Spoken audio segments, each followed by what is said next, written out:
What is up, everybody? Man, I am so glad to be here. I hope you guys do you guys have a good Monday? Everybody have a good Monday? Yeah? Everybody online have a good Monday? Let's hear it if you're online and you had a good Monday. We can't hear anything right now. Make more noise. We'll hear you eventually. All right, hey, we want to welcome in our friends that are watching all the way from Lisbon, Maine, and Rutland, Vermont. Would everybody in the depot put your hands together and welcome in all of our friends? Yes. So we've been in this series, and if you're brand new tonight, we've been in this series over the last 4 weeks called Be Generous Sometimes. Actually, it's been called Be Generous Always, and where we've been kind of like taking a hard look at every single area and every single pocket of our lives, trying to figure out what does it look like to live a life of wild and radical generosity. And the first week we talked about the word enough. Many of us, one of the biggest enemies of generosity is this feeling that continues to sneak in on us all the time. It's like, I just don't have enough. How could I ever be generous? I don't have enough.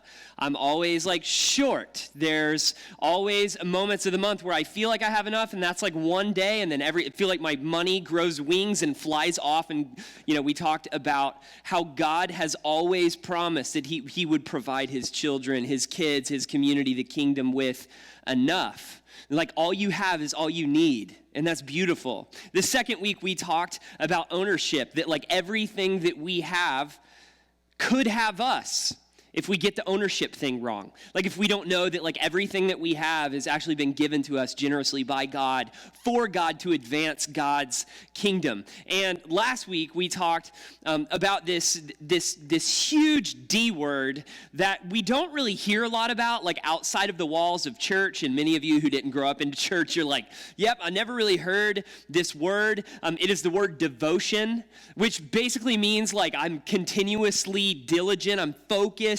I'm not going to stop doing whatever I'm doing. And we see this community of people like right after Jesus went to the cross, 50 days later, he resurrected, and everyone just kind of devoted their lives to a handful of things. And it ended up changing the world and brought the message of hope like right here to where we are. And it wasn't like an accidental thing. It wasn't like an overnight success thing. It was like a whole lot of people devoted their lives to God's kingdom and gave up pursuing their own. And it's a beautiful thing. And over the last 4 weeks, we've been in this journey. Every single day, we've been sending out a devotional and in words from Scripture and prayers to pray and stories from right here within our community.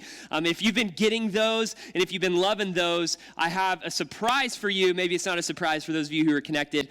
But our team put together all of that content, all this stuff in a 30-day devotional that we're going to hand out to you guys as you leave called Be Generous Always. Yeah, so put your hands together for that team.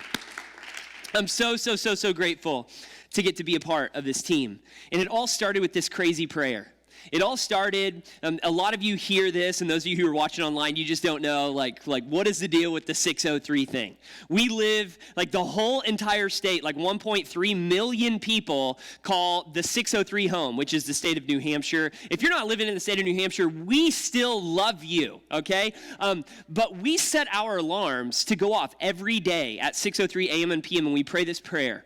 If you haven't done this yet, pull out your phones and go ahead and do that. God, move me closer to somebody who needs to move closer to you. God, move me closer to somebody who needs to move closer to you. And we've been devoted, like since day one, since like pre-day one. And here's what's crazy. Whenever you pray a prayer like that, hey, like, God, I just want you to know I'm interruptible. Like, I just want you to know that, like, whatever I'm doing, like, I just want to make sure that, like, I'm doing the right thing and I'm doing it for you, and I'm willing to be interrupted if you just want to, kind of, like, I don't know how busy you are up there, but if you just want to, like, move me a little closer to somebody who needs hope, like, I'm down with that. And here's what's crazy. When you pray that prayer diligently, and you are devoted to praying that prayer, you're going to find yourself surrounded by people who are in need of hope. Like, there was one day, the most recent thing that happened, our community is overflowing with stories of God moving people closer to people who need to move closer to Jesus. And so the most recent story was I was at home, and usually when the alarm goes off at 6:03 p.m., usually the plane has landed for the day. And so you kind of like Mr. Rogers, you go and put on your home clothes and you get into your jammies, and you just don't have any expectation that I'm going to leave the house. And so our kids have kind of picked up on this. Most of the time by 6:03 p.m., we've got little kids, and at home they're they hear the alarms going off because we've set them on old iPads, old cell phones. They're all over the house. And so it's a marathon. We hide them all over the place so nobody ever knows where they're at. And the alarm's just going off everywhere. And it's a really fun adventure of hide and go seek every day. It's a lot of fun. You should try it. You're what do I do with all my old cell phones? Well, that's what you do with your old cell phones. And so our kids run around and they're turning off all the cell phones all the time. But my son Jeremiah, it's a race for him to be the first person to pray. And he goes, God, move me closer to somebody who's been closer to you, amen. And I was like, all right, here we go. I'm straight up in my jammies, not preparing to leave the house anymore. You know what I'm saying? You've been in that place where it's I'm not prepared to see anybody now. And it's 6:03 p.m. and we prayed the prayer that God always seems to want to answer, all the time. And so I go on my merry way at home, and all of a sudden 10 minutes later I hear a knock on the front door.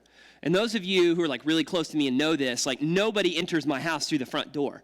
Everybody goes through the porch, and that is kind of our side front door that we use all the time. And so I knew it was somebody that hadn't been to the house before.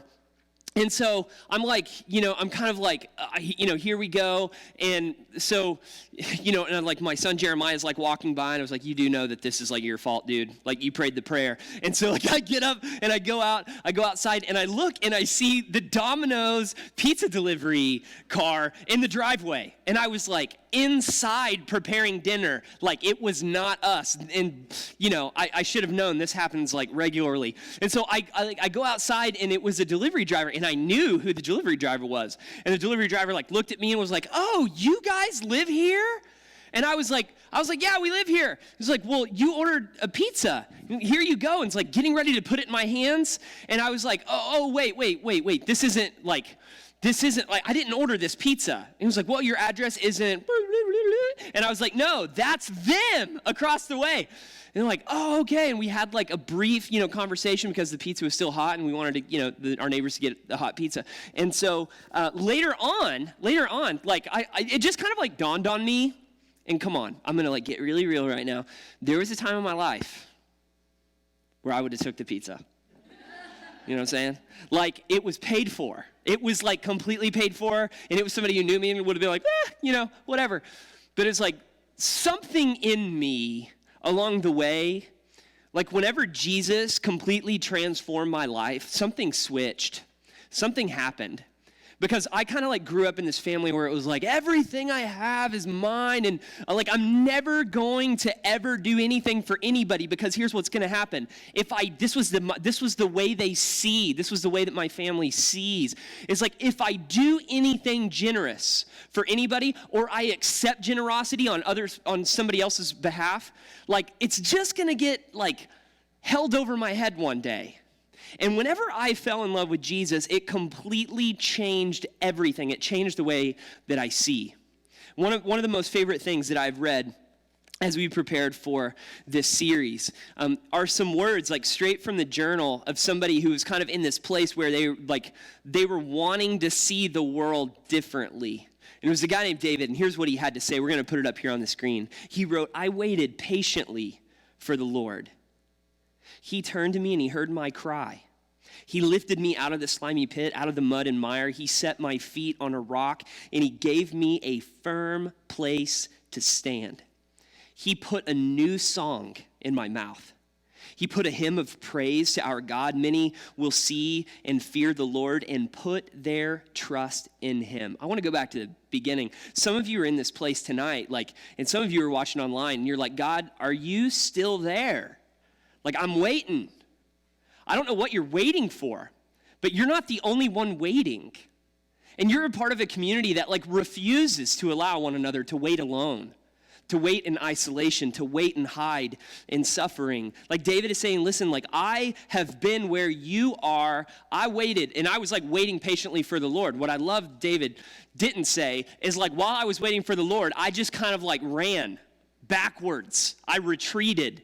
It was like, I don't know, when I'm waiting, I think that when we wait, we kind of feel lost, don't we? And David's like, listen, I waited for the Lord, and he turned to me, and he heard my cry. He heard me. He hears you right now. God, can you hear me? Like every one of us, like we feel guilty about praying this prayer. Like, God, are you out there? I know we haven't talked for a really long time, but God, can you hear me? Like it's Josh again, and I'm really sorry it's been so long.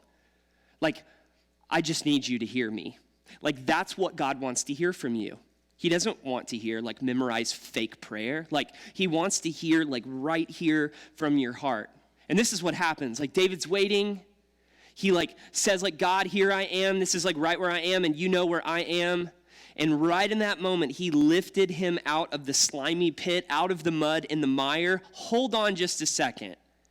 Like those of us who fight perfection, those of us who fight like making sure that our entire lives are ordered, and we have this, the way that we see God, we're like, maybe God doesn't want anything to do with me because I'm in the slimy pit and I'm in the middle of the mud and mire. And here's the beauty. He meets us right there. It's not like go get everything figured out, get all your doubts taken care of, get all your fears undug and uncovered, and then God wants you. No, he wants you right now. He wants you as you are right now. But that's not where he's going to leave you. David says he lifted me up and he set my feet on a rock. And listen, if you've spent some time in the mud and your feet move from the mud to the rock, something happens.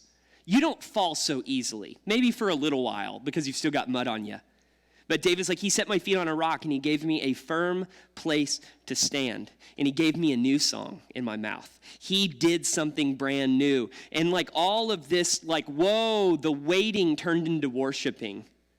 And how beautiful that is, man. Like all of a sudden, David's waiting and waiting and waiting. Where are you? Where are you? Where are you? Can you hear me? Can you hear me? Can you hear me? Can you hear me? To, woo, out of the mud and the mire, baby, and my feet are on the rock.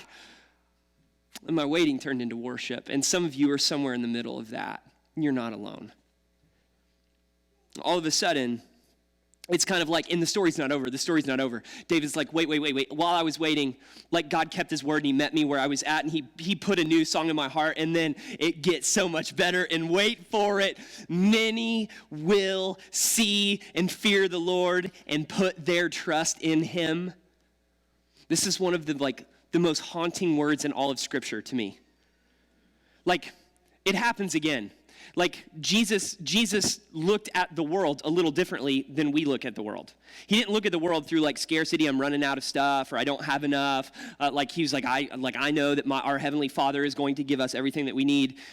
And one of his biographers actually said that the Son of Man, which is Jesus putting himself in this place, he is above all of us. And he says, the Son of Man did not come to be served, but to serve, and to give his life as a ransom for many. One of the most haunting words in all my life is like, there are going to be people who are waiting and they'll never turn to God. Like, which is why we pray this prayer every day. God, just move me closer to somebody who needs to move closer to you. Like, I've waited and I've got like a master's degree and you're not here yet. And I've like survived it, and I've like watched God show up over and over and over. And within this community, we have experienced God's goodness, and we just want you to know He's going to give you a new song. He's going to give you a new story to live, and your life will be an offering of worship to Him. And because of God taking up residence and real estate in your heart and putting you in a better place than you would ever be without Him, many people are going to see Him because of what Him is doing in you. Are you with me? They'll come a little bit closer to God. They'll come a little bit closer to Jesus because of what Jesus is doing in you. But here's the reality. There is this pattern in the world that's going on. And I paid really close attention to this pattern in the world that's like pulling us further and further into like the mud, the mire, and within the slimy pit over and over and over. It produces slavery and stress, fear, hopelessness, upset stomach, and diarrhea. I mean, it's like the kind of stuff that like wakes us up and we're like in the middle of the night. Like I had joy at one point, and all of a sudden my joy turned into like depression and anxiety and fear and hopelessness and worry and worry. And in the middle of this, we have to say there's this pattern in this world that's just kind of like, I don't know that I could ever trust God for enough. And so I'm going to have to kind of like take matters into my own hands. And David's like, listen, I waited for the Lord, and he showed up.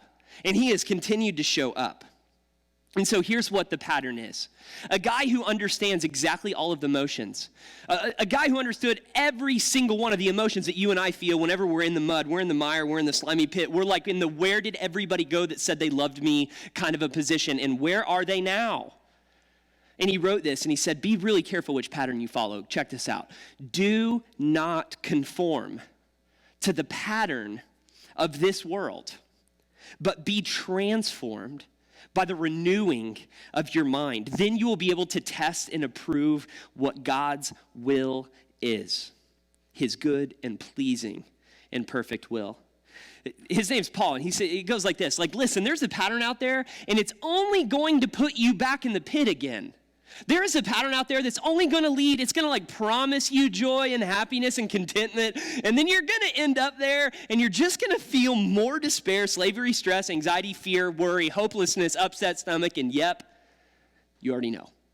Like, and it's kind of like, I don't know if, I know that if every time I eat chicken curry with the chocolate milkshake that thing is going to happen again, and why would I ever do that? But again, like sometimes whenever we see the world with the world's pattern over our eyes, we just kind of get drawn in. And so here's what I want to ask you, like as your friend, as like one of you here. I would say, like, what do you want? Like, what do you want? Do you want like the world's pattern? Do you want like more of the same? Or do you want transformation? Do you want things to change? Like, are you content where like things are right now in your life? Or do you just find yourself laying in bed at night or waking up every morning and just thinking to yourself, man, there's got to be a better way. There's got to be a better way than the way that I've chosen right now. So here's our choice. We have one choice, and you have to choose wisely. Do you want the world's predictable pattern, or do you want transformation? The joy and the adventure of a transformational journey with Jesus. You can't have both. Which one do you want most?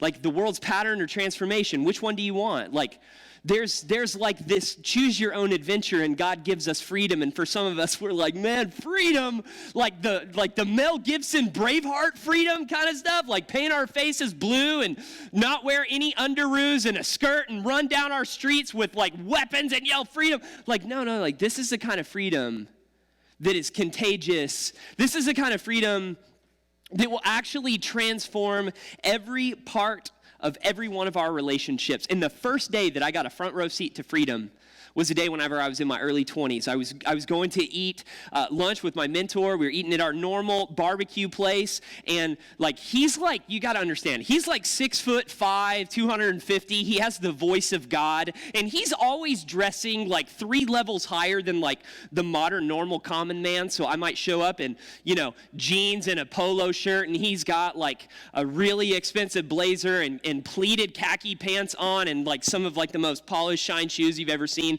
And so like this was kind of a pattern over and over, and he would show up, and like as we were getting ready to like sit down, I look up and he is walking through the door into this barbecue restaurant completely barefoot. And I was like, what? Like, and this is kind of funny because he's a runner and he runs like, 100-mile runs all the time. And like he literally, if you're that kind of runner, and he was, you have like multiple pairs of shoes on you at any given point in time. Because if you get stuck or stopped in traffic, he just will get out and park his car on the side and go off and run 30 miles. Like, you think I'm kidding, but that's what he does. And so when he came walking through the barbecue restaurant with like no shoes on and barefoot, and he was dressed to the nines, I was like, there's got to be a story behind this. I know that it's not like National Tom's like Barefoot Day. Like this is something different, and I don't know exactly what it is. And so I looked at him and was like, okay, so what happened? And he was like, well, I had my physical this morning. which is really funny because he's like literally the most healthiest human I've ever known on planet Earth, okay? And so he looked at me and we small talked about that, and he was like, well, like I go to my physical every year really because I just like to check in on my doctor. And I was like, that's exactly what I was thinking. And he was like, I was sitting down with my doctor, and my doctor was doing the reflex thing on my knee, and he looked down at my shoes, and I had just bought them this morning at the shoe store right across the way. And those of you who are, a little more experienced, you know this, but they were Florsheim dress shoes, which means nothing to anybody who's like 30 and under. But Florsheim dress shoes are like some of like the most expensive penny loafers on planet Earth, okay? And my mentor was the kind of guy that kept pennies in his loafers, all right? And so while his doctor is like hitting his knee with the reflex thing, his doctor's like, man, these are Florsheim, aren't they? And he was like, yeah. He's like, where'd you get these? Off a dead guy? And they're like going back and forth. He's like, no, actually, I bought them at the shoe store right across the way. He's like, man, what size shoe do you wear? And he's like, well, 14. And the doctor was like, well, I wear size 14. And all of a sudden, like there was this moment, there was this kind of like interchange. And if you have like, giant feet, you can't just walk into a shoe store and get shoes. Most of the time you have to like order them, especially the doctor had small talk, and then he walked out of the office. And all of a sudden, like I've never understood this when you go to the doctor's office, they put you on like the table with like the butcher paper on top, and I'm always wondering, are you gonna kill me? Like, why is this butcher paper here? And so, like, the doctor walked out of the deal, the nurse came in and gave him his little handout. He ripped the butcher paper off, took off his shoes, and he wrote a note to the doctor. And he spent the rest of the day barefoot. And I just kind of wonder, like, I don't really know how you see the world. I don't know if you've been transformed, but you have this choice. And the choice goes a little bit like this. You can either have control or contentment. You can't have both. You can either have like total and full control over everything in your life, or you can have contentment. You can't have both. Jesus said we have two options in life. There are two roads that we get to choose which one we travel down. There's this wide road, and many people travel down it, and it looks awesome, and once you get to the very end, it leads to destruction, and it'll destroy you and the people you care about along the way. But there's this narrow road. There's another option. There's a narrow road that leads to life, and only few people find it. And I pause every time I read that, and I'm like, not if we have anything to do with that. Like, not if like my family and like my friends, not if we have anything to do with that. We're going to devote our entire lives to making sure people travel the right path with Jesus. And so what is it? What is the biggest opposition to freedom? Like the biggest opposition to freedom is slavery, obviously. And what does that exactly look like? In the context of how we framed up this entire series, we're talking about financial freedom. And you already know this if you have a pulse and if you've lived life a little bit. Solomon wrote in Proverbs, the rich rule over the poor, and the borrower is slave to the lender. One of my heroes once said, there are two kinds of people on earth, like people who pay interest and people who make interest. Those of you who are young, who do you want to be? Which one of those do you want to be? Choose now and live devoted. Live in freedom. Solomon continues, do not be the one who shakes hands in a pledge and puts up security for debts, because if you lack the means to pay, your very bed will be snatched from under you. Like, I love this language because this frames up exactly how you know if you are trapped in slavery. That if you go to bed at night, and I have been there, if you go to bed at night and you're wondering, like, I don't know how we're going to pay all this stuff. Like, it's like the anxiety and the sleeplessness and like the horror of like, I don't even know. I don't even know. It's like I could be like joyful 28 days of the month, but there are 2 days I walk to my mailbox that are just like, oh, that really big reminder of all of the mistakes that I made in my past that have just continued to follow me. And my hunch is like, you don't want to be there. You don't want to be in that place. I have like 2 hands full of friends who are completely, entirely debt-free. And none of them have regretted the effort and the intentionality that it took to get them in that place. But I can tell you, I've got like countless other friends that are suffocated and feel buried alive because of choices that they made as or like in their early 20s or in their late 30s. And here's the reality, is there is a way out. There is a way out of the slimy pit, out of the mud and mire, and there is a proven way that people have been able to discover freedom financially. We can either have contentment or we can have control. And here's the beauty, you get to choose. And so here are 4 moves that you would be able to make to kind of put some of this into practice. If you want to choose freedom, and you want to wake up and you want to feel fully excited and alive about your life, these are really simple practical things that you can put into play. Like wherever you are at in your faith journey, even if you're on the outside of a relationship with Jesus. First thing, it's really easy. Make a budget and live beneath it. Like this is simple economy stuff. Like this is simple economics. And a lot of people, like it is absolutely mind-blowing to me that the number of people who refuse to live on a budget are the very same people that complain about never having any money. Like, so you don't have to continue to repeat that same pattern all of the time. Like the schools that you go to, guess what they operate on? A budget. The companies that you work for, they operate on a budget. Your community here at Movement operates on a budget. Like to live life without a budget is literally like looking around at everything that is working and giving it the finger. Really. It's kind of like, it might work for them, baby, but listen, the pattern of the world or transformation, what do you want? Like, make a budget and live below it. Number 2, give back to God your first and your best.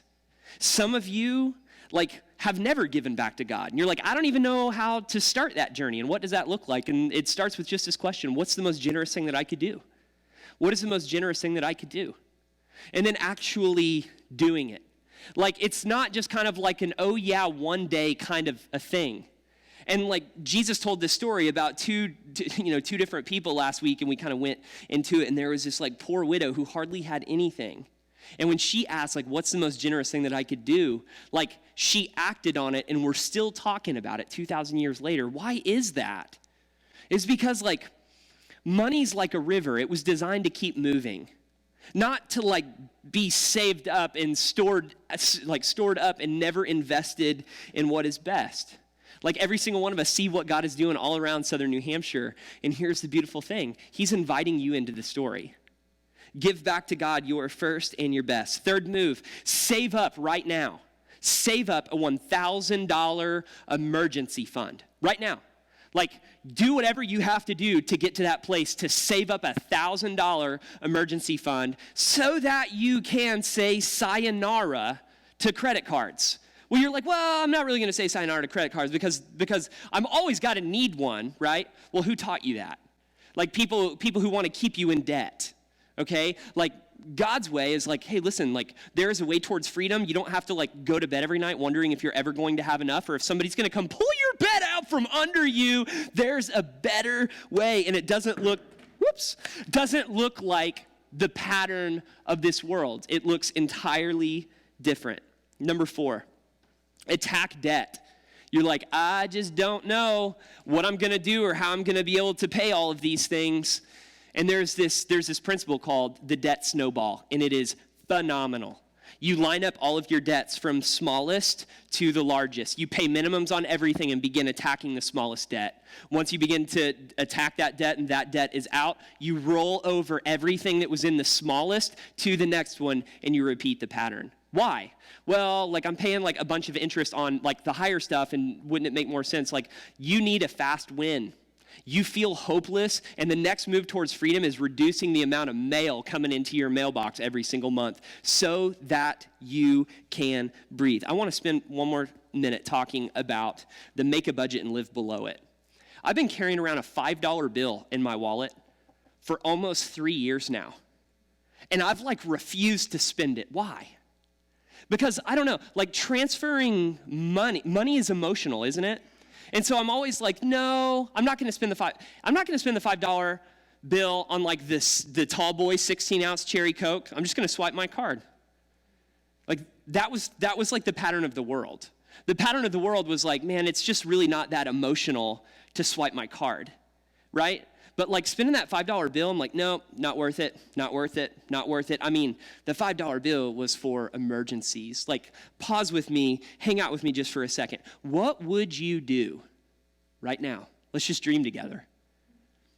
What would you do if you were completely debt-free right now? How would you live?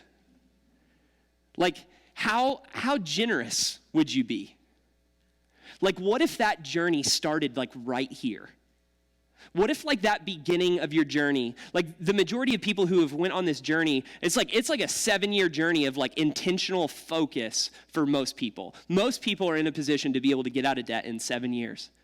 So there's this course that's being offered right now that's completely jammed up and filled up, but we're going to tell you some stories that have happened from this. There was one couple that went to Financial Peace University last semester, and in the middle of it, whenever they stacked up all of their debts from left to right, they realized, like, there's some stuff in my life that I don't need. And that family went out and sold a vehicle and got a vehicle that they could actually afford in the moment and began attacking debt from the smallest to the largest. And what did they get? Freedom. Another family that was saving up for a bigger house in a nicer neighborhood decided that they were actually going to put their house up on the market and move into a smaller place so that they could begin attacking student loan debt that they didn't know how they were ever going to be able to put a plan together. I don't know where you're at in your journey, but God wants you to experience the freedom of being generous always.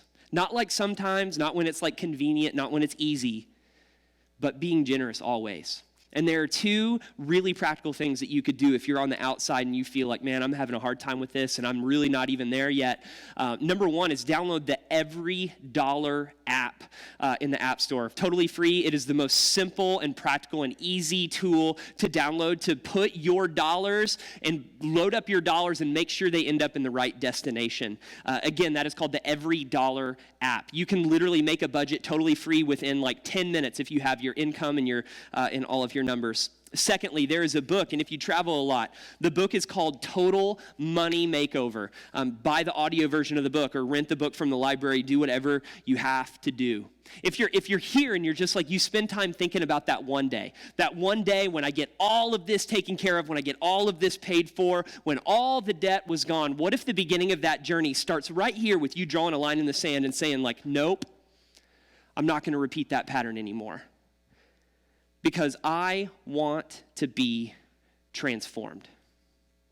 There's one family that prayed that prayer a long while ago, and their son, we were going to show you a video, you'll have to watch it later because we don't have enough time tonight, but their son and their family was extending, they were sitting at dinner one night and they realized, like, we have an extra seat at the table. We have an extra seat at the table, and they had already adopted a kid with special needs, and they were like, man, how on earth do we do this? Have you ever felt like God wanted you to do something, but it was way too big for you to be able to pull off? And so their son, like, literally set up lemonade stands all over our community and, like, invested his life. Like, what is the most generous thing that you could do? This kid in elementary school showed us, his name was Zach, he showed us that you are never too little or never too far away from doing something really big for God. The band's going to come up here and they're going to close us out. Where did this all begin anyway? I mean, it begins and ends with God always. As Jesus was entering Jericho, like, he was just kind of like passing through, and this is so beautiful. A man was there by the name of Zacchaeus. He was the chief tax collector, and he was wealthy, which translation, like, not many people liked him. He wanted to see who Jesus was, but because he was so short, he couldn't see over the crowd. So he ran ahead, and he climbed a sycamore fig tree to see him because Jesus was coming that way. And whenever Jesus reached that spot, he looked up and said to him, Zacchaeus, come down immediately. I mean, could you imagine? Like, he's like, I'm a little guy. Jesus looking down. He's like, come down immediately because I'm going to your house to stay today. Could all of you imagine right now, like, Jesus walked in here and looked at you and, like, walked past everybody else in the room and was like, hey, you, I'm going to your house tonight. And you're like, oh my gosh, I haven't even, like, emptied the trash in my bathroom. Like, all of my, all the ladies are like, all my products are just everywhere right now. I'm not prepared for that stuff to come out. And Jesus is like, Zacchaeus, I'm coming over to your house. This is unbelievable. So Zacchaeus came down from the tree and welcomed him gladly. Could you imagine? Could you imagine just responding to every invitation of hospitality gladly? That's transformation stuff. That's not the pattern of this world stuff. That's the kingdom coming to earth. And then all of a sudden, all of the people saw this and they began to mutter, he, talking about Jesus, has gone to be the guest of a sinner. But Zacchaeus stood up and he said to the Lord, Lord, look, here and now, I give half of my possessions to the poor. And if I've cheated anybody out of anything, I will pay back 4 times the amount. And Jesus said to him, today salvation has come to this house. Because this man too is a son of Abraham. And I just imagine everybody's minds being blown. Whoa, wait a minute. This chief tax collector, the most hated person in an entire region or village, think about it. Do you have any friends that work for the IRS right now? Most people don't, All of a sudden, Zacchaeus, encounters Jesus and completely transforms him. And he's like, oh my gosh, what's the most generous thing that I could do? And his answer to that was, I'm going to give half of everything that I have away to the poor. And then I'm going to go start knocking on doors, and I'm going to pay people back 4 times the amount that I've cheated them. Could you imagine being on that journey? Could you imagine being on the inside of your house, and all of a sudden you look up and you're in your jammies. It's after 6:03.